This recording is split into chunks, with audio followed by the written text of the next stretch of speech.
ఈ దినాన మనము చెప్పుకోబోతున్నటువంటి అంశం పేరు ఏంటంటే దేవుడు పరిశుద్ధుడు. పరిశుద్ధుడు పరిశుద్ధుడు ఒకసారి యోహాను సువార్త 17వ అధ్యాయము 11వ వచనాన్ని మనం చదువుకున్నాం. నేను ఇకను లోకములో ఉండను గాని మీరు లోకములో ఉన్నారు, నేను నీ యొద్దకు వచ్చుచున్నాను. పరిశుద్ధుడైన తండ్రి యేసుక్రీస్తు ప్రభు ఆయనతో మనవి చేసుకుంటున్న మాట ఏమంటున్నంటే, తండ్రి పరిశుద్ధుడు. దేవుడు ఎవరంట? పరిశుద్ధుడు, పవిత్రుడు. పవిత్రుడికి ఆపోజిట్ అపవిత్రతలు. పవిత్రుడు, అపవిత్రుడు. దేవుడు ఎవరంట? అపవిత్రుడు కాక పవిత్రుడు, పరిశుద్ధుడు. పరిశుద్ధుడు దేవుడు పరిశుద్ధ తండ్రి అని చాలా మంది ప్రార్థన చేస్తూ ఉంటారు. మరి పరిశుద్ధుడు అంటే ఏంటో వాళ్ళకి తెలిసి చేస్తారో తెలియక చేస్తారో మనకి తెలియదు, కానీ మొత్తానికి పరిశుద్ధుడు అంటే అర్థం ఏంటి? పరిశుద్ధుడు అంటే అర్థం ఏంటి అంటే, పరిశుద్ధుడు అనగానే తప్పు చెయ్యనివాడు, నేరము చెయ్యనివాడు, నిర్దోషి. ఏ దుష్కార్యములు ఆయనలో ఉండవు, ఏ పాపము ఆయనలో ఉండదు. ఆయన మంచివాడు. దేవుడు ఎవరు అంటున్నానా? మంచివాడు, పరిశుద్ధుడు, పక్షపాతం లేనివాడు, నిర్దోషి. ఇలాంటి పదాలకు సంబంధించిందే పరిశుద్ధుడు. ఆయనలో తప్పు ఎతకాలన్నా గాని తప్పుకి దొరకనవాడు. ఆయన్ని పరిశుద్ధుడు అని మనం అనుకుంటున్నాం. పేతురు రాసినటువంటి మొదటి పత్రిక 1వ అధ్యాయము 14వ వచనం. నేను పరిశుద్ధుడనై ఉన్నాను గనుక మీరును పరిశుద్ధులుగా ఉండాలి. ఏమంటుంది బైబిల్? నేను పరిశుద్ధుడును, మీరు ఎలా ఉండాలంట? పరిశుద్ధులుగా ఉండాలి. తర్వాత కాగా మీరు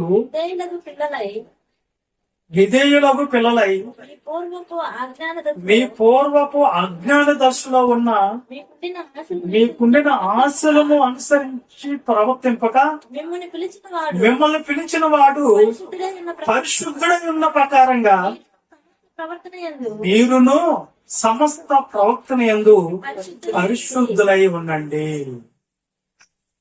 మొదటేమో ప్రభు పరిశుద్ధుడు, ఆయన పరిశుద్ధుడు కనుక మీరును పరిశుద్ధులై ఉండండి అన్నాడు. మిమ్మల్ని పిలిచిన వాడు కూడా పరిశుద్ధుడే. ఇంతకు మనల్ని పిలిచింది ఎవరు? యేసుక్రీస్తు ప్రభు. కొత్త నిబంధనలో, పాత నిబంధనలో దేవుడు ఇశ్రాయేలుని పిలుచుకున్నాడు. కొత్త నిబంధనలో క్రైస్తవుల్ని పిలిచింది యేసుక్రీస్తు ప్రభువే. ఆయన ఎవరంట? యేసుక్రీస్తు ప్రభు కూడా పరిశుద్ధుడు. మీరు నోటు మాట చెప్పేసి ఎవరు నమ్ముతారు యేసుక్రీస్తు పరిశుద్ధుడని? బైబిల్ చెప్పాలి కదా. అపోస్తల కార్యాలు 3వ అధ్యాయం 14వ వచనం ఏం చెప్పకూడదు చూడండి.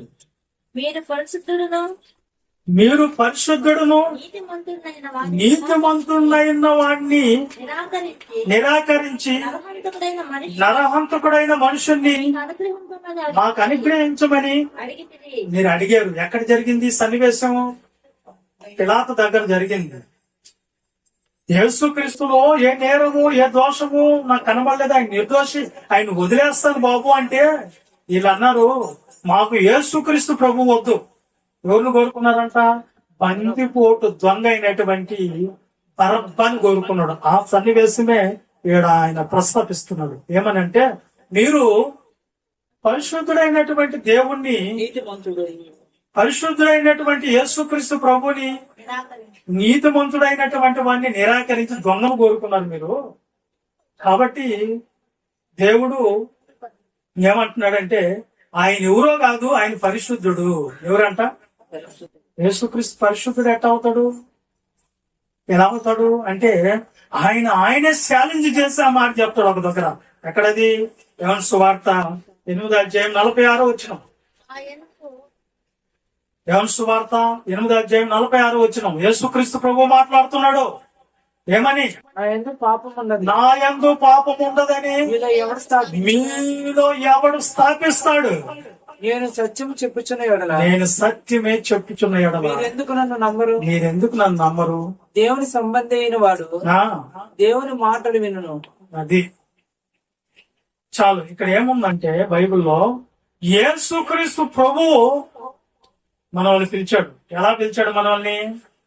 చీకటిలో అచ్చేది ప్రయాసపడి భారం మోర్చుకుంటున్న సమస్త జనులారా నా యొద్దకు రండి, రక్షణిస్తాను.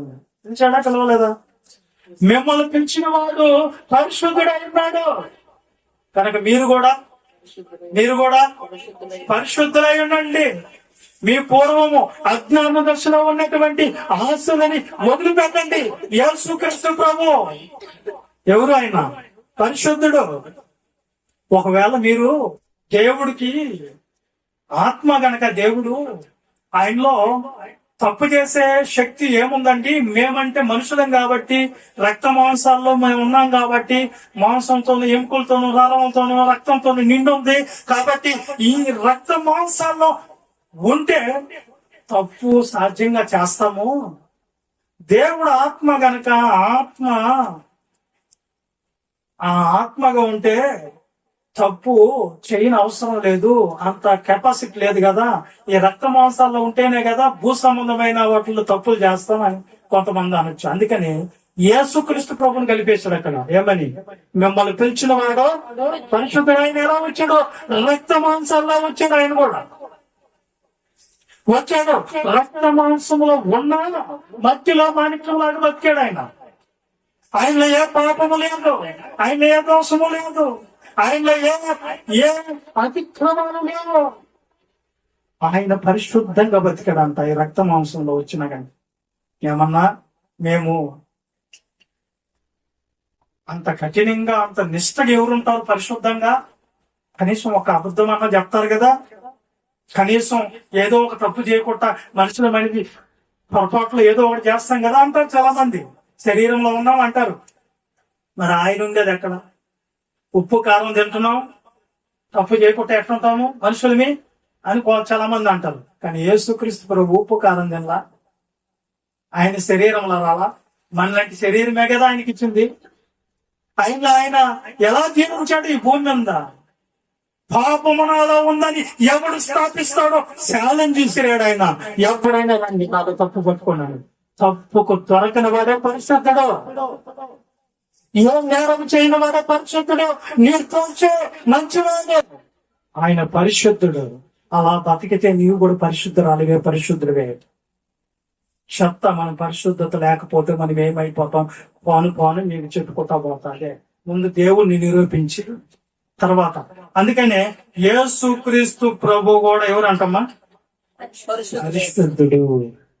తండ్రి అయిన దేవుడు పరిశుద్ధుడు, యేసుక్రీస్తు ప్రభు పరిశుద్ధుడు. ఏ తప్పు ఆయనలో లేదు.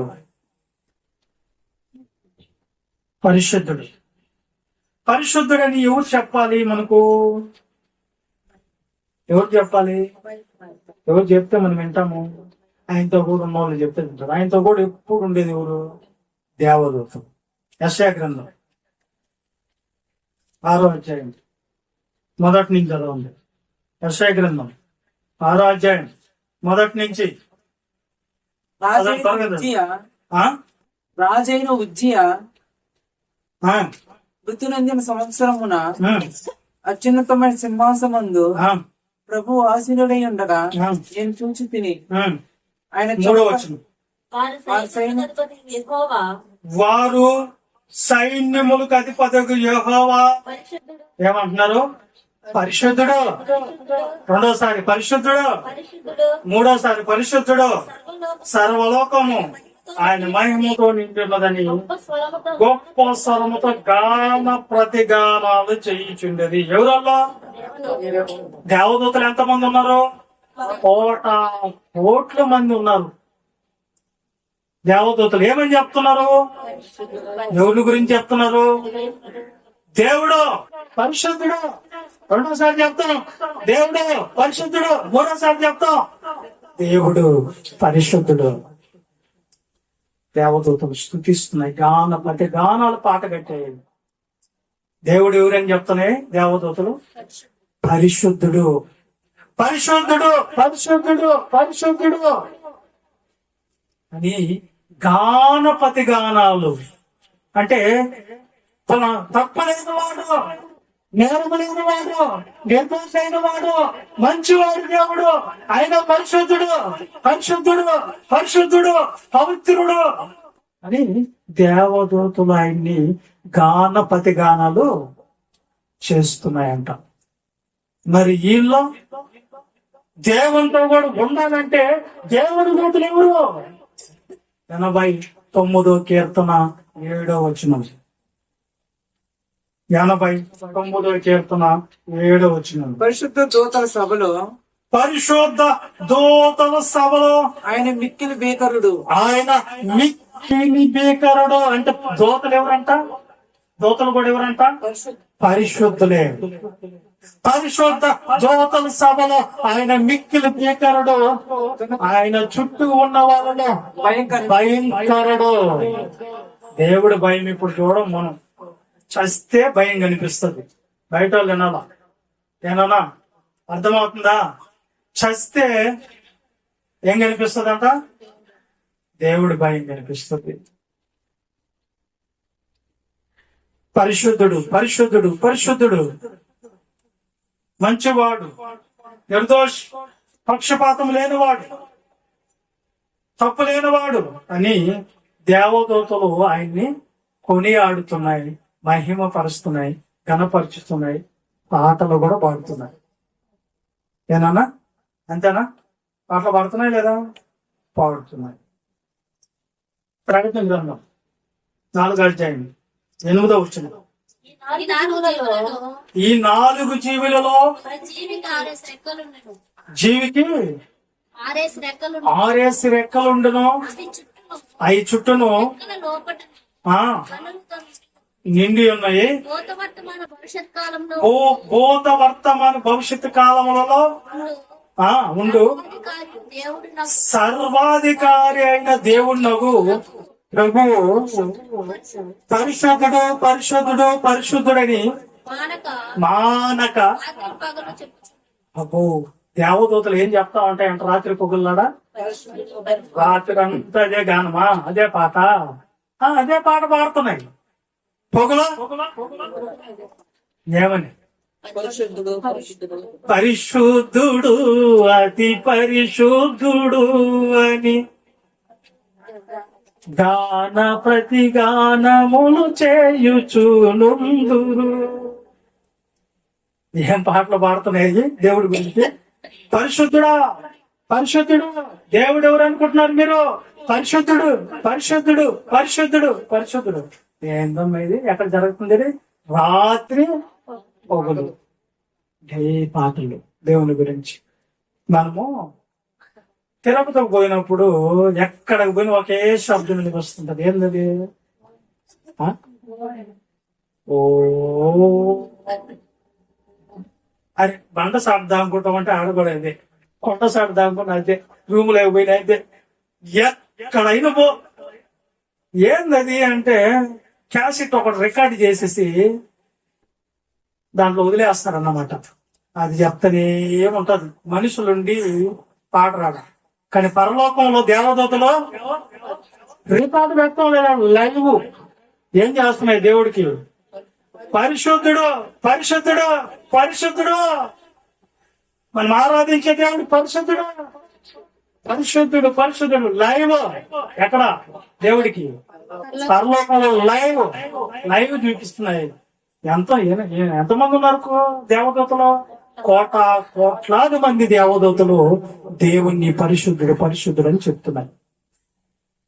ఏ పరిశుద్ధుడు అంటే ఆయన మీనింగ్, ఆయనలో ఏ దోషము, ఏ తప్పులు, ఏ పాపాలు, ఏ పక్షపాతాలు, ఏ కపటము, ఏ కల్మషము, ఏ దుష్టత్వము ఆయన లేదు అని అర్థం. పరిశుద్ధుడు అంటే ఎలాంటి వాడు? చూడండి, దేవుడు ఎలాంటి వాడు. యోగు గ్రంథంలో ఒక మాట,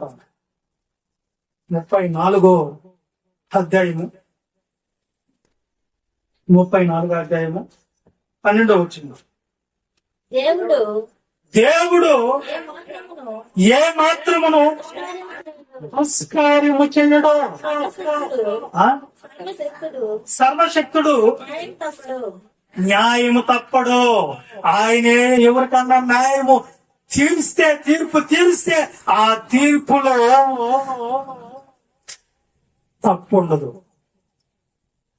ఆయన తీర్చే తీర్పులో ఏముండదంట? తప్పు ఉండదు. న్యాయమును తప్పుడు న్యాయంగా తీర్పు తీరుస్తాడు. మనోళ్ళ పట్టుకోబోతారు. ఈడో దొంగని ఆ డబ్బు కట్ల కొట్టంగానే వాడు మహాన ఏడు దొంగ కాదని వదిలేస్తాడు. కోర్టులోకి వెళ్తారు. కోర్టును మొత్తం ఉన్న వాళ్ళందరినీ కొనేసిందో కాబట్టి డబ్బుతో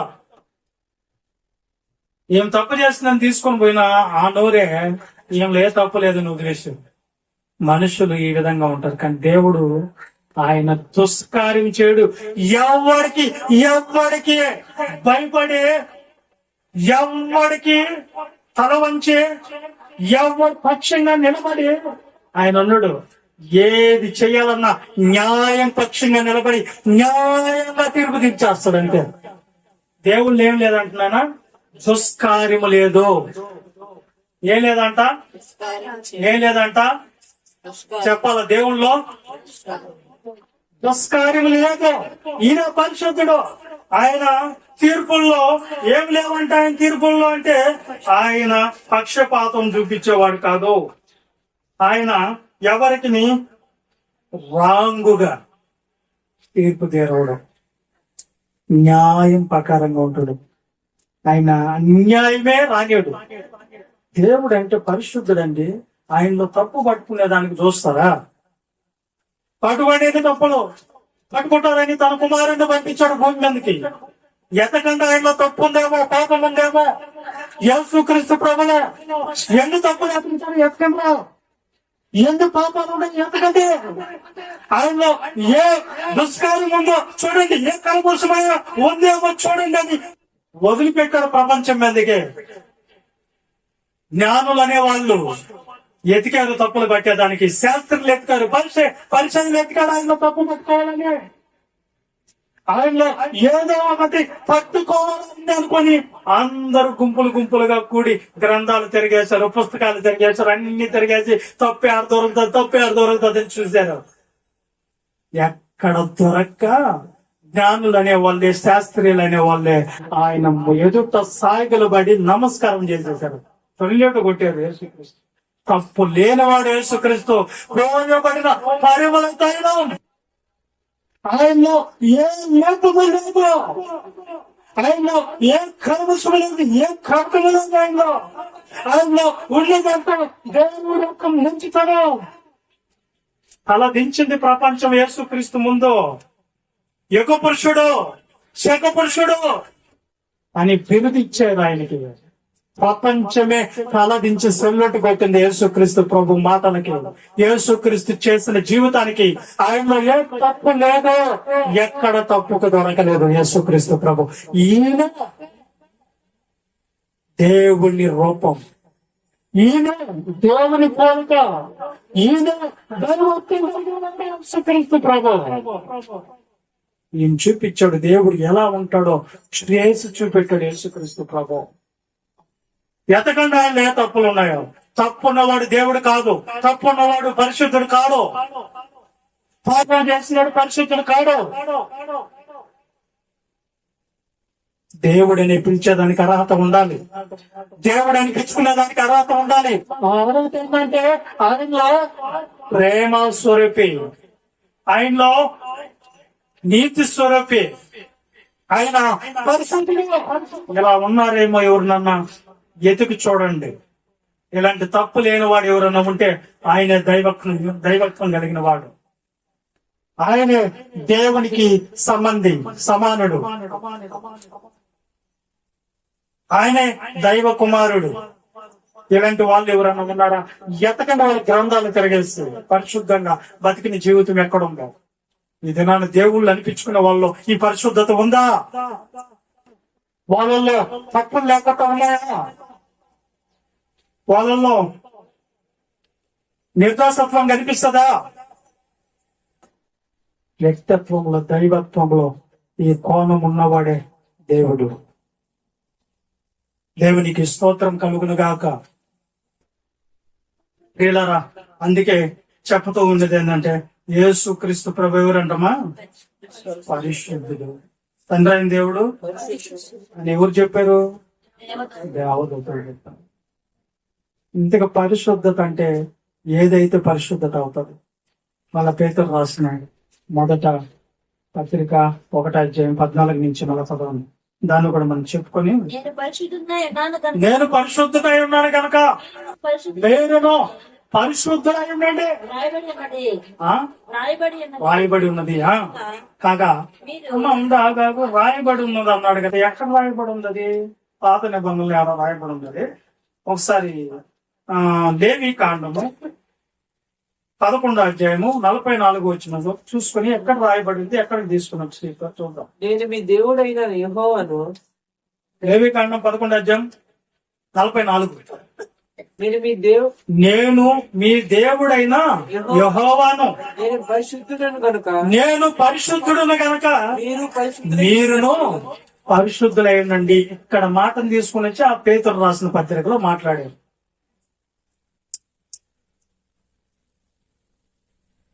ఏం రాశారు నాన్న? ఏం రాశారు? నేను పరిశుద్ధుడై ఉన్నాను కనుక మీరును పరిశుద్ధులైంది. తర్వాత పేతురు రాశారు, కాగా మీరు విధేయులకు పిల్లలై మీరు పూర్వం అంటే మనం ఎవరు నాయన? పూర్వము మనం ఎవరు? పూర్వమే. ఆయన అంటారు, పౌలు గారు అంటాడు, నేను పూర్వం హింసకుడును దూసుకుడును, నేను హింసకుడును దూసుకుడును ద్రోభాగ్యుడును, నా జీవితం నీచమైంది అంటాడు. మనమేం తక్కువ వాళ్ళమా?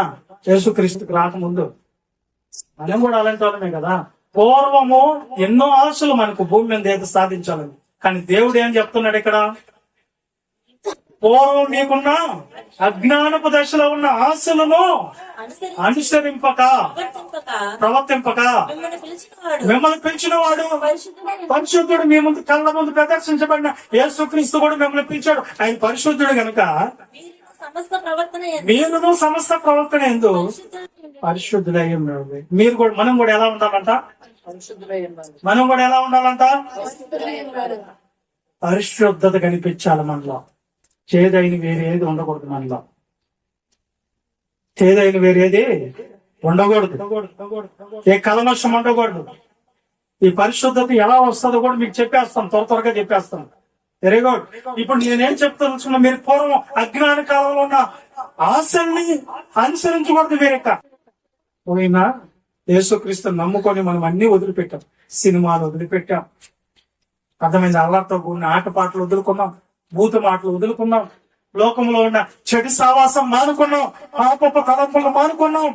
అన్నిట్లు వద్దని నాకు దేవుడి నా శ్వాసం, నాకు ఇంకా ఎవరు లేరు, నాకు ఆయనే సొంతం అనుకుని వచ్చేసిన తర్వాత కొద్ది రోజులు గడిచిన తర్వాత మళ్ళా మీరు ఆ ఆశల్లోకి వెళ్ళిపోవాలండి. మీకు చెప్పాలంటే సింపుల్ గా మీకు ఒక మాట చెప్తాను. ఇది ఎగ్జాంపుల్ చెప్తాను నేను, అప్పుడు మీకు బాగా అర్థమవుతుంది. దేవుడు మనము అపవిత్రంగా ఉన్నప్పుడు యేసుక్రీస్తు ప్రభు మనల్ని పిలిచి ఆయన రక్తంతో కడిగేసి పరిశుద్ధమైన జీవితంలోకి నడిపించాడు. మరలా వెళ్ళిపోయి మళ్ళా బురదలో పొళ్ళాడుతానంటాడేంది? ఓ పంది ఉందంట, దాని పేరు డాక్టర్ పిగ్గు పంది. ఆ పంది బురదలో బుల్లాడతామంటే డాక్టర్ గారంట, అరే పందిని పాపం శుభ్రంగా చేసి దానికి కూడా మంచి జీవితం ఇద్దామని డాక్టర్ గారు పందిని తీసుకొని వెళ్ళి ఎటాయిల్ సోప్ వేసి శుభ్రంగా స్నానం చేకూర్చి దానికి అంటే ఒక మంచి బెడ్రూమ్ ఇచ్చి, మంచి బెడ్ ఇచ్చి, మంచి ఫుడ్ పెట్టి 6 నెలలు దాన్ని శుభ్రంగా బయటికి వెళ్ళకుండా చూసుకున్నాడు అంట పందిని. నీట్ గా రోజు ప్రెస్ చేస్తా, రోజు స్నానం చేపిస్తా, రోజు మంచి భోజనం పెడుతున్నాడు. ఇంకా 6 నెలలు అయిపోయిన తర్వాత ఆయన అనుకున్నాడంట, ఇంక ఈ పంది ఇంక బురదలోకి పోదు, ఆ కలబసాన్ని అంటించుకోదు అనుకున్నాడంట. ఒక రోజు వాకింగ్కి వెళ్తూ పందిని తీసుకుని వెళ్ళాలని ఒక గొలుసు, కుక్క గొలుసు దానికి కట్టి, దానికి ఆయన వేసుకుంటున్నా కోటు, డాక్టర్ కోటు దానికి వేసి ఆయన పెట్టుకున్న కళ్ళ జోడి పెట్టి దాన్ని సంకలో పెట్టుకొని తీసుకోబోతా ఉన్నాడంట. వాకింగ్ వెళ్తా ఉంది డాక్టర్. వెళ్ళేటప్పుడు ఒక దగ్గరకు పోయేలేకి స్నేహితుడు కనిపించాడు, పూర్వకాలం స్నేహితుడు. ఒరే బాగున్నావా అని చెప్పేసి వాడితో కులాసగా మాట్లాడుతుంటే సల్లాగా ఈ సైన్ జారిపోయిందంట. ఆ జారిపోయిందిలే, ఎక్కడో పోదు, నన్ను కాదు ఈ పార్కులు ఎక్కడో ఉంటుంది అనుకుంటున్నాడంట. ఇది ఎప్పటి నుంచో ఉగ్గం పట్టింది పాపం. ఎందుక 6 నెలలు అయిపోయా పాపం. ఇది ఆ సినిమా వాళ్ళ పక్కన పెద్ద బురదగుంటుంటే ఆ బురదగుంట్లోకి వెళ్ళి అబ్బా ఏం ఆనందమో దానికి బల. ఆ బురదలో ఈత కొడతా, అమ్మా నాయన వృద్ధాగి నేను అనవసరంగా నా జీవితం అంతా అర్థమైపోయింది. ఇలాంటి బురదని ఎలా వదిలేసుకున్నాను నేను, ఇలాంటి కంపు కలిగిన జీవితాన్ని ఎందుకు వదిలేశాను ఆయన. సువాసనతో హాయిగా నా మనసే సొమ్మ గంధం అని పాట పాడుకుంటా హాయిగా ఉందన్నమాట. ఇప్పుడు ఏం చూశాడు అన్నమాట, ఈ పంది అట్ట పోయిందని చెప్పి ఎత్తుక్కుంటా పోతే నాకు ఆ బురదగుంట్లో పడింది. అప్పుడు చూసి రే పందిని మారద్దామని చూస్తే ఆ పంది ఏమైపోయింది. ఇప్పుడు ఎంత మారవాలనుకున్నా దీని బుద్ధి కాదు. కాబట్టి పంది మళ్ళా పోయి ఆ అజ్ఞాన ఆశలో పడిపోయినట్లు మన పరిశుద్ధులైన వాళ్ళు వచ్చి దేవుని దగ్గర బాప్తీసం పొందుకొని ఎంతమంది మళ్ళీ లోకంలో పడిపోయి, లోక కల్మషాల్లో పడిపోయి మొదటి స్థితి కంటే కడపటి స్థితి మరి భయంకరంగా చేసుకున్నారు. మళ్ళా అంటించుకున్నారు. ఒకప్పుడు సినిమాలే చూడండి అన్నాడు, ఒకప్పుడు ఏ ముద్దు దేవుడు తప్ప నాకు అన్నాడు. ఇప్పుడు మళ్ళీ ఏమైపోయారు, మళ్ళా పోయి లోకంలో పడిపోయాడు. దేవుని సంబంధి లోక సంబంధంగా మారిపోయింది. నేను ఎంతో మంది పిల్లల్ని కాల్చుకుంటాను, కానీ వాళ్ళు వెళ్ళిపోయారు. కానీ నాలో చాలా బాధ ఉంటది. ఎందుకంటే ఒక ఆత్మకి ఇంత వాక్యం చెప్పి దేవుని వాక్యాన్ని వదిలిపెట్టి, దేవుణ్ణి వదిలిపెట్టి లోకస్తులతో కూడా వెళ్ళిపోతున్నారు. ఏందిరా వీళ్ళు, దేవుడు ఇలువ తెలుసా వీళ్ళకి, దేవుని వాక్యం ఇలువ తెలుసా వీళ్ళకి. కానీ ఒక దినం వస్తుంది ప్రియులారా, ఆ దినం మాత్రం పరలోకానికి వెళ్ళిపోయిన తర్వాత, ఈ లోకాన్ని వదిలిపెట్టిన తర్వాత మళ్ళా వాళ్ళని తీసుకొని వచ్చి మళ్ళా రక్షణ చేసి వాళ్ళని సిద్ధపాటు చేద్దామంటే ఆ టైం లేదు. వాళ్ళకి ఇచ్చిన సమయాన్ని పోగొట్టుకుంటున్నారు చాలా మంది. బాధ. దేవుని సంబంధం ఏమైపోయిందంట, లోక సంబంధం అయిపోయింది, లోక సంబంధం అయిపోయింది, లోక సంబంధంతో కూడా వెళ్ళిపోయింది. చాలా మంది, అనేక మంది ఉద్యోగాలు వదులుకొని, లోకాలను వదులుకొని, ఇవన్నీ ఏదో దేవుడా నాకు ఆరోగ్యం ఇస్తే నేను నీ సేవ చేసుకుంటాను దేవుడా అని మొక్కుకుంటూ చాలా మంది అన్ని వదులుకొని దేవుని పాదాల మీద పడుతుంటే, వీళ్ళు మాత్రం దేవుడు ఇలువ తెలియక దేవుడిని వదిలేసుకుని లోకస్తులను ప్రేమించి లోకాలకు వెళ్ళిపోతున్నారు ప్రియులారా. చాలా మంది దేవుడు ఇలువ తెలియటం దేవుడు పోగొట్టుకుంటున్నారు. వాళ్ళకి మనోనేత్రాలు కూడా వెలిగించబడలేదు.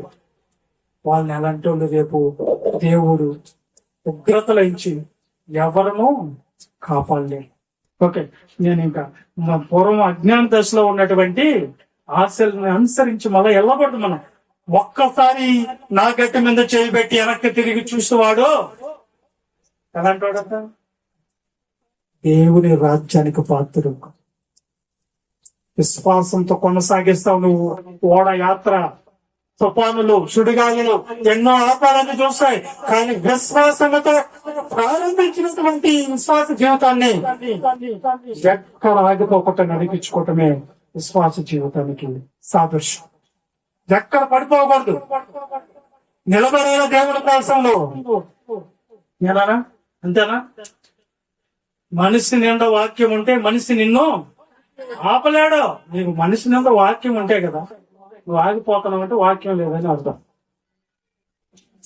గోతిలోను దాచక ముత్యమో లెక్క కూడా ఖచ్చితంగా అడుగుతాడు దేవుడు, ఖచ్చితంగా అడుగుతాడు. మీరు నేర్చుకున్నది ఇంకొకరికి చెప్తున్నారా, వాళ్ళని రక్షిస్తున్నారా అనేది కూడా దేవుడు అడగబోతున్నాడు.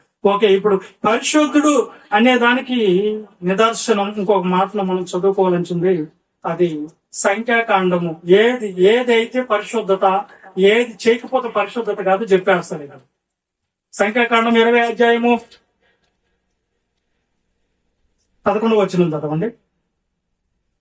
అప్పుడు మోషే తన చెయ్యి ఎత్తి 2 మార్లు తన కర్రతో ఆ బండను కొట్టగా నీళ్లు సమృద్ధిగా ప్రవహించును. సమాజమును పశువులు తాగిరి. అప్పుడు దేవుడు మోషే అహరోనులతో మీరు ఇశ్రాయేలీయుల కన్నులు ఎదుట నా పరిశుద్ధతను సన్మానించినట్లు నన్ను నమ్ముకొనకపోతే ఈ సమాజం ఏంటండి, నీళ్లు లేవని అందరు జనాలందరూ కూడా నీళ్లు లేవు మరు పెడితే మోషే అహరోను దేవుడికి చెప్పుకున్నారు, అయ్యో నీళ్లు లేవాయి అంటే దేవుడు వాళ్ళకి చెప్పాడు, పలానా బండ దగ్గర పోండి నీళ్లు ఇస్తాదని.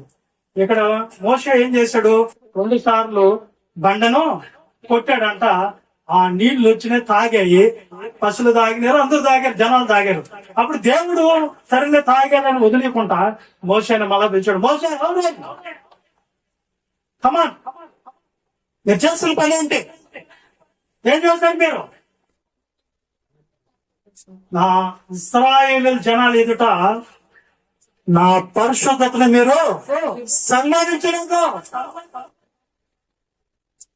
సన్మానించినట్లు మీరు ప్రవర్తించలేదు.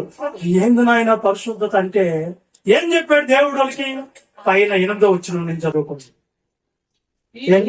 నీవు నీ కర్రను తీసుకొని నీవును నీ సహోదరుడైన అహరోనును సమాజంలో పోగు చేసి వారు కన్నుల ఎదుట బండతో మాట్లాడము. ఏమని చెప్పాడు దేవుడు? ఆ బండతో మాట్లాడు, అది నీళ్లు నిచ్చును. ఈయనేం చేశాడు? కొట్టాడు. బండనే ఒకసారి కాదు 2 సార్లు కొట్టాడంట. ఇప్పుడు దేవుడు ఏమన్నాడు ఆ మాటకి?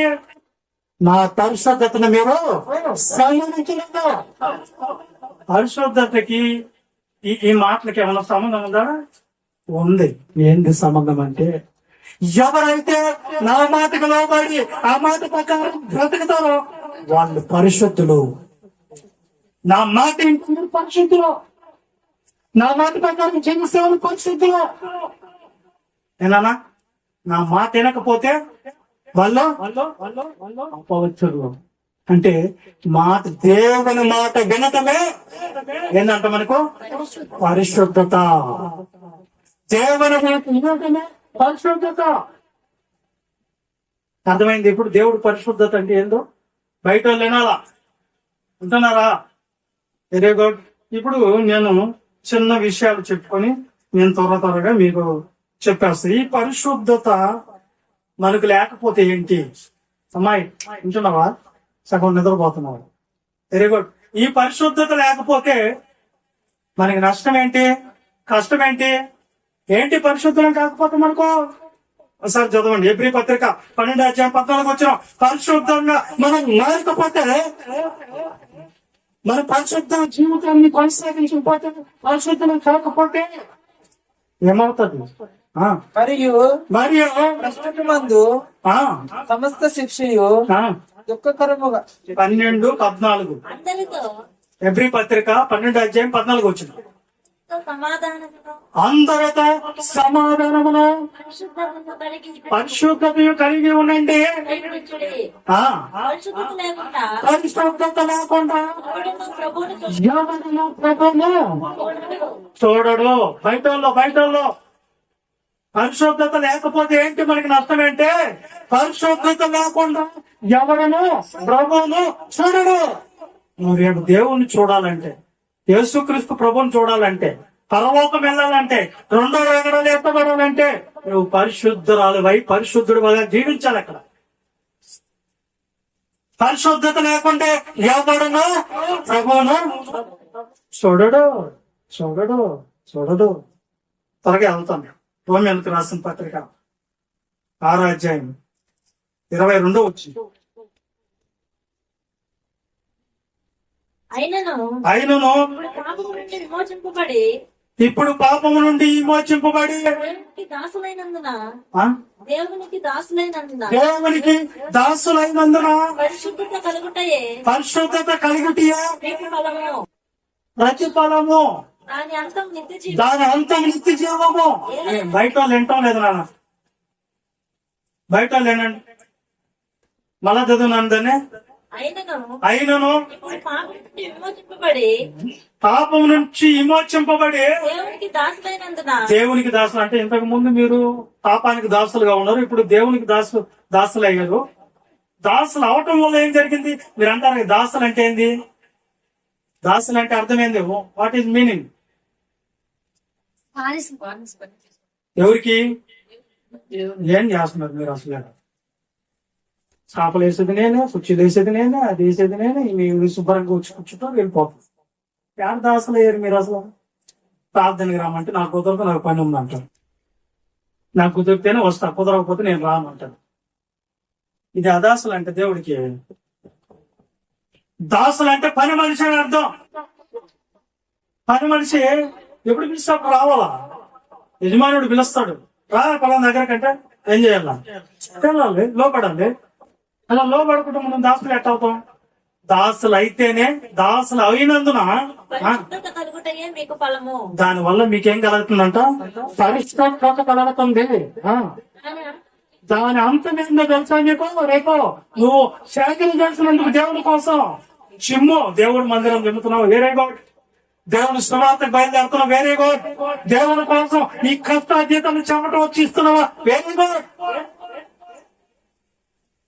నువ్వు చేసిన అంతటికి ప్రతిఫలం ఏంటంటే దాని అంతము నిత్య జీవం వస్తుంది దేవుడి దగ్గర.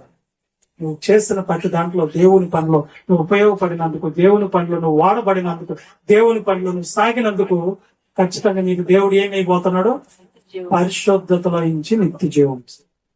ఇంతకీ పరిశుద్ధత లేకపోతే ప్రమాదం ఏంటో తెలుసా? ఫతేహ్ గుడారం అనేది ఉండేది. అప్పుడు ఎక్కడ ఉందా? ఫతేహ్ గుడారం అనేది ఉండేదండి. ఆ గుడారంలో 3 స్థలాలు ఉంటాయి. ఎవరెంటూ ఉండి ఎక్కడికంటే ఆడ పోయేదానికి లేదు. విశ్వాసుల ఆవరణంలో మాత్రమే ఉండాలి. దాంట్లో పరిశుద్ధ స్థలం అనే దాంట్లో యాజకులు మాత్రమే ఉంటారు. అతి పరిశుద్ధ స్థలం అనేది ఒకటి ఉంటుంది. అది తెర వెనక మందసం ఉంటది. ఆ మందసంలో నుంచి మహిమ ప్రకాశిస్తుంటది. ఆ మందసంలో ఏముంటుందో మనం తెలుసుకున్న తర్వాత ఇప్పుడు ఇశ్రాయేలు కాలంలో అప్పుడు ఆ తెర లోపలికి మాత్రం ఎప్పుడంటే అప్పుడు పోకూడదు సుమా. దానికి ఒక అర్హత ఉంది. ప్రధాన యాజకుడు ఒక్కడే సంవత్సరానికి ఒక్క మారే. అది చదువుకోండి ఒకసారి చూద్దాం. ఎబ్రీ పత్రిక 9వ అధ్యాయం 7వ వచనం త్వరగా చదవాల. ఎబ్రీ పత్రిక 9వ అధ్యాయం 7. సంవత్సరములకు ఒక్కసారి మాత్రమే ప్రధాన యాజకుడు ఒక్కడే రక్తం చేత పట్టుకొని రెండవ గుడారంలోకి ప్రవేశించును.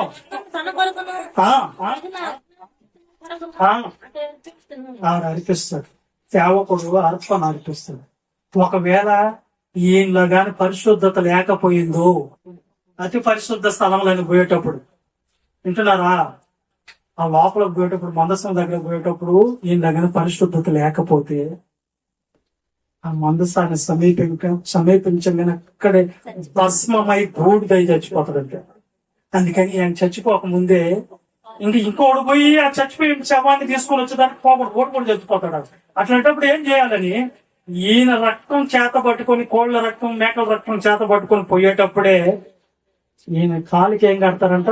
తాడు కట్టి పంపిస్తారు. ఎందుకంటే ఇటు చస్తే మనం పోతే చస్తాం, ఈడు చస్తే తనలాగే తాడుతో లేకపోవడమే. ప్రధాన యాజకుడు అంటే పెద్ద పాస్టర్ పెద్ద పాస్టర్. ఇంత భయంకరం. ఒకవేళ పరిశుద్ధ స్థలంలోనికి విశ్వాసం ప్రవేశించేదానికి లేదు. వాళ్ళ అర్హతలు కేటాయించాడు దేవుడు. అప్పుడు పయ్యారా చస్తారంటే ఎందుకని పరిశుద్ధుడు కాకపోతే చచ్చిపోతాడు. పాస్టర్ కూడా అంత భయంకరం దేవుడి పరిశుద్ధతకి, అంత ఇలివియాలి ఆ రోజుల్లో. కానీ ఈ రోజుల్లో యేసుక్రీస్తు ప్రభుని బట్టి ఆయన సిలువేసి ఆయన మరణం ద్వారా, ఆయన మరణ సమాధి పునరుద్ధానాల ద్వారా తెర చిరిగింది. ఎవరైనా ఇప్పుడు సమీపించవచ్చు. ఎవరి ద్వారా? యేసుక్రీస్తు మన మధ్యలో ఉంటాడు. మన పాపాలకి దేవుడికి మధ్యలో మధ్యవర్తి. ఈ పాపాలు ఎలా పోతాయండి? ఒకసారి చూద్దాం. మొదటి యోహాను పత్రిక. మన అందరం పరిశుద్ధులం అనుకుంటాం, చాలా మందిని. పరిశుద్ధత ఎందుకు చూద్దాం. మొదటి యోహాను పత్రిక 1వ అధ్యాయము 7వ వచనం నుంచి చదువుదామా. అయితే అయితే వెలుగులో ప్రకారము ఆయనలో ఎలుగులో ఉన్న ప్రకారము మనమును ఎలుగులో నడిచిన ఎడల మనం అన్యోన్య సహవాసం కదా. అంటే సహవాసం అంటే ఏందమ్మా? బయట సహవాసం అంటే ఏంది? సంఘం. అపోస్తలుల బోధ ఎందు, రొట్టి విచ్చట ఎందు, ప్రార్థించుట ఎందు, సహవాసం అందు, బోధ ఎందు ఎడ తెగకుండా ఉండాలండి. మీరు తెగిపోతా ఉంటారు, తెగిపోయిన గాలిపోతాము. ఈ రోజు తెగిపోతారు, మళ్ళీ ఆదివారం కనిపిస్తుంది. మధ్యలో ఏడుంది సహవాసం? ఏడుంది? మిమ్మల్ని పిలిచిన సహవాసానికి ముందుమో అప్పుడు ఆయన కుమారుడైన యేసు రక్తం ప్రతి పాపం నుండి మనల్ని ఏం చేస్తుందంట? పవిత్రులుగా చేస్తుంది. పరిశుద్ధతను ఇచ్చేదానికే యేసుక్రీస్తు ప్రభు రక్తం అనేది సిందించబడ్డానికి ప్రియులారా. ఎప్పుడు కలుగుతుంది ఆ రక్తం కూడా? ఇప్పుడు కలుగుతుంది. చదువున్నాను. మనము పాపము లేని వారమని చెప్పుకుని ఎడలా మనల్ని మనమే మోసపుచ్చుకుందాము. మరియు మనలో సత్యం ఉండదు.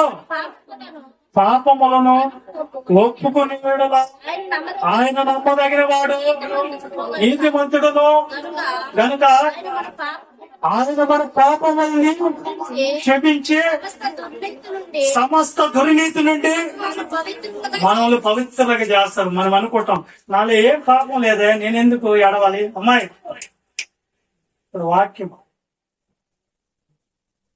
వాక్యం ఇక్కడ ఏమంటుంది బైబిల్లో? మనలో పాపం లేదని మనం అనుకున్న ఎడల దేవుణ్ణి అబద్ధికుని చేస్తాం మనం. నేను పరిశుద్ధరాల్ని, నేను వారానికి 2 సార్లు ఉపవాసం ఉంటాను, అన్యాయం ఏం చేయను, పుదీనాలోను కొత్తిమీరలోను దశం భాగం అన్ని కరెక్ట్, వారానికి 2 సార్లు ఉపవాసం కరెక్ట్ అంటారే వీళ్ళు. మనలో పాపము లేదని మనం చెప్పుకునే మనం మోసం చేసుకుంటాం. మన సత్యం ఉండదు, దేవుణ్ణి అబద్ధికుని చేస్తున్నామంట. అందరూ పాపం చేసి దేవుడు అనుగ్రహించు మహిమను పొందుకోలేకపోతుంది. మనలో తప్పు లేదని ఇప్పుడు అనుకోకూడదు. దేవుడు కన్ను తెరిచి నీలో తప్పులు పట్టుకోవాలని చూస్తే 1,00,000 తప్పులు కూడా కనిపిస్తాయి. నీ అబద్ధాల మూట ఎంత ఉంటుందో తెలియదు, నీ తలంపుల మూట ఎంత కట్టాలో తెలియదు. కాబట్టి మనం ఒప్పుకోవాలా. ఎప్పుడు ఎలా చేయాలి? దేవుని సన్నిధికి రాగానే నా ప్రభు, నా దేవుడా, నా తండ్రి అనకూడదు. దేవుణ్ణి బయట పట్టుకుంటే కాస్ట్ ఇదే పని. వాడే ఆ పాస్టర్ మంచోడు కాదు, ప్రభు ఆడు నాలాంటి మంచోడు కాదు. ఇదే పని. ఇది పని చేసేవనుకో దేవుడు నీ పాపాలను క్షమించడం. ఒకరితో ఏలు పెట్టేది మనీ, ఒకరితో మనకొద్దు. మనం ఎవరమో దేవుని ఎదుట మనం ఎంతవరకు నిలబడగలమో, యేసుక్రీస్తు ఎదుట నిలబడి నాలో ఎంత వ్యక్తిత్వం వచ్చింది, ఎంత పరిశుద్ధత వచ్చిందని చూసుకోండి. ఆయనతో పోల్చుకోండి, పక్కన వాళ్ళతో కాదు. నేను మన పాస్టర్ చెప్తా ఉంటాడు, ఒక ఆమె వచ్చి 11 వందనాలు మా ఊరి నుంచి 10 మంది వచ్చాం మేము. వచ్చారమ్మా, ఏంటి ఇప్పుడు సంగతి? ఇదిగో నాతో కూడా వస్తుంది ఆ పుట్టిది, అది మంచిది కాదు. అది వారానికి 2 సినిమాలు చూస్తాడన్నా. నేను అది చేయనన్నా, నేను నెలకు ఒక సినిమా చూస్తా. నీవు పోల్చుకుని ఇద్దరు ఎవరు నెలకు చూసినా తప్పు తప్పే, వారానికి చూసిన తప్పు తప్పే. ఇలా మనుషులను కొలుచుకోకూడదు. మనం ఎవరిని కొలుచుకోవాలి? ఎవరు ఎదుటి నిలబడాలి? పరిశుద్ధుడైన యేసుక్రీస్తు ఎదుటి నిలబడి చూసుకో. ఈ వ్యక్తిత్వం ఏందో, నువ్వు ఎంతవరకు మార్పుచ్చిందో, ఎంత డెవలప్ అవుతున్నావు. ఇప్పుడు ఎక్కడ మనకి పరిశుద్ధత వస్తుంది? దేని ద్వారా వస్తుందండి పరిశుద్ధత? యేసుక్రీస్తు రక్తం ద్వారా నీ పాపాలు ఒప్పుకుంటే, విడిచిపెడితే దేవుడు క్షమించి ఆ రక్తంలో నేను కడిగేసి కల్మషాన్ని తొలగించేస్తాడు. రెండోది, యేసు రక్తం ఒకటే సరిపోద్దా? సరిపోదు. ఎందుకంటే కొన్ని ఎలుపు తోకలు ఉంటాయి, ఏడాది వచ్చిన నలుపుగానే ఉంటాయి, తెలుపు కావాలి. మరి అలాంటి వాళ్ళకి ఏం చేయాలి? ఇప్పుడు చూడండి, ఎఫ్సి పత్రిక 5వ అధ్యాయం 27 వచ్చిన ఫాస్ట్ గా చదువు ముగించుకున్నాం. అటువలే క్రీస్తు కూడా సంఘమును ప్రేమించి కలంకమైనను ముడతైనను అట్టిది మరి ఏదైనాను లేక పరిశుద్ధమైంది గాను నిర్దోషమైంది గాను మహిమ గల సంఘము గాను ఆయన తన ఎదుట నిలబెట్టుకోవాలని వాక్యముతో స్నానం దాన్ని పవిత్రపరిచి పరిశుద్ధపరచుటకై కొరకు. ఇంకో పరిశుద్ధత ఎక్కడ వస్తుందంటే, మొదటిదేమో యేసు రక్తంలో కడగబడలేదు, మొదటి స్టేజ్. రెండో స్టేజ్ ఏమో వాక్యం అనే ఉదక స్థానముతో పవిత్రపరచబడాలి, వాక్యముతో పరిశుద్ధపరచబడాలి. అవును, ఉదక స్థానం. ఉదకాల మిమ్మల్ని వాక్యంలో లేక పరిశుద్ధత రాదు. మనలో ఉన్న మచ్చ, డాగు, ముడత, కలంకం పోదు. ఈ మచ్చ, ముడత, కలంకం మనలో పోవాలంటే, ఆ కల్మషం మనలో పోవాలంటే వాక్యం అనే ఉదక స్థానముతో ఏం చేయాలా? ఉతకబడాలి. రెండోది. మూడోది ఏందో ఒకసారి చూసుకొని, పేతురు రాసినటువంటి మొదటి పత్రిక 1వ అధ్యాయం 8వ వచనంలో త్వరగా కానీ, మీరాయనను చూడకపోయినను ఆయనను ప్రేమించుచున్నారు. ఇప్పుడు ఆయనను కనులారా చూడకయే విశ్వసించుచు మీ విశ్వాసములకు ఫలమును అనగా ఆత్మరక్షణ పొందుచు చెప్పని సత్యమును కానీ మహిమాయుక్తమునైనను సంతోషము గల వారే ఆనందించుచున్నారు. మీకు కలుగు ఆ కృపను గూర్చి ప్రవచించిన ప్రవక్తలు ఈ రక్షణ గూర్చి పరిశీలించుచు తమ యందున్న క్రీస్తు ఆత్మ క్రీస్తు విషయమైన శ్రమలను గూర్చి వాటి తర్వాత కలగబో మహిమల గూర్చి ముందుగా సాక్ష్యం ఇచ్చినప్పుడు ఆ ఆత్మయే కాలము ఎట్టి కాలమును సూచించు వచ్చిన దానిని విచారించి పరిశోధించిరి.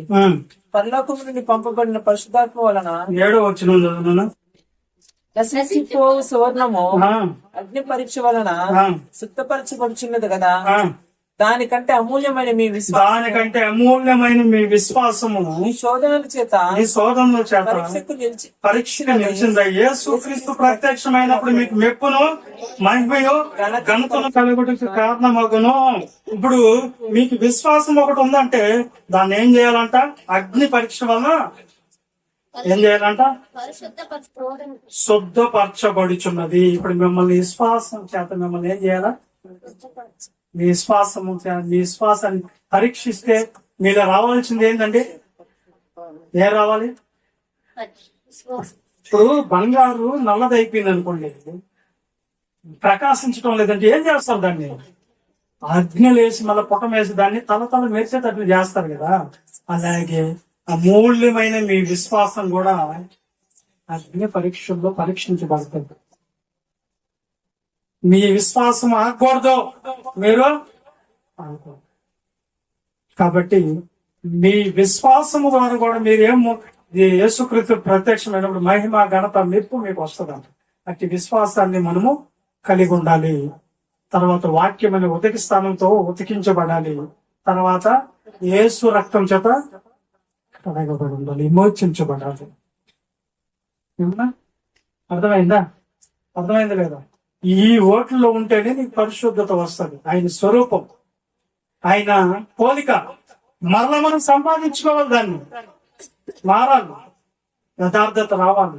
న్యాయవంతుడు అవ్వాలి, దేవుని యందు భయభక్తులు కలిగి ఉండాలి, చెడుతనాన్ని విసర్జించి పరిశుద్ధ జీవితంగా జీవించాలి. అందుకే పరిశుద్ధుడైన దేవునితో మనం ఉండాలంటే మనము పరిశుద్ధంగా ఉండాలి. పరిశుద్ధత లేకుండా ఎవడనో ప్రభువుని చూడలేడు, పరలోకం పోలేడు. ఇప్పుడు పరిశుద్ధత సంపాదించుకునే మార్గాలు ఏంటి అంటే, ఇదిగో యేసు రక్తం చేత మీ పాపాలను మీరు ఒప్పుకుంటే యేసు రక్తం కలుగుతుంది. తర్వాత వాక్యం అనే దగ్గర నిలబడి వాక్యాన్ని వింటే మీలో ఉన్న మచ్చ, డాగు, ముడత, కలంకం కడిగించి కల్మషాన్ని తొలగిపోయి ఈ వాక్యం చేత పరిశుద్ధపరచబడి దేవుని ఎదుటుంటాడు. అలాగే అగ్ని పరీక్షకి నిలబడిన నీ విశ్వాసము నువ్వు యేసుక్రీస్తు ప్రత్యక్షమైనప్పుడు నీకు మెప్పును, మహిమను, ఘనతను తెచ్చిపెడతాడు. ఇలా ఉండాలి. పరిశుద్ధుడు అంటే ఏంటంటే, పరిశుద్ధుడు అంటే ఆయన తప్పు లేనివాడు, తప్పుకు దొరకనివాడు, నేరం చేయనివాడు, అన్యాయం చేయనివాడు, న్యాయంగా ప్రవర్తించడం, ఆయనలో ఏ దుష్కార్యం లేదని మనం చదువుకున్నాం కదా. పరిశుద్ధుడు అంటే ఎలా ఉంటాడు, మనం ఎలా ఉండాలి? ఇప్పుడు ఆయనకి తగినట్లు ఆయన ఎలాగైతే ఉంటాడో అలాంటి నిర్దోషత్వం కలిగిన మనసుతో మనం ఉండాలి. అలాంటి కల్మషం లేని పరిశుద్ధత మనలో ఉండాలి. ఒకప్పుడు చెప్తారు అందరం పాపులు మేము ఒకప్పుడు, కానీ దేవుడి దగ్గరకు వచ్చి నువ్వు పక్షాతాపలు పడ్డావు కాబట్టి యేసు రక్తం నేను కడిగేస్తుంది, నీ పాపాల నుంచి విడిపించండి. ఇంకెలా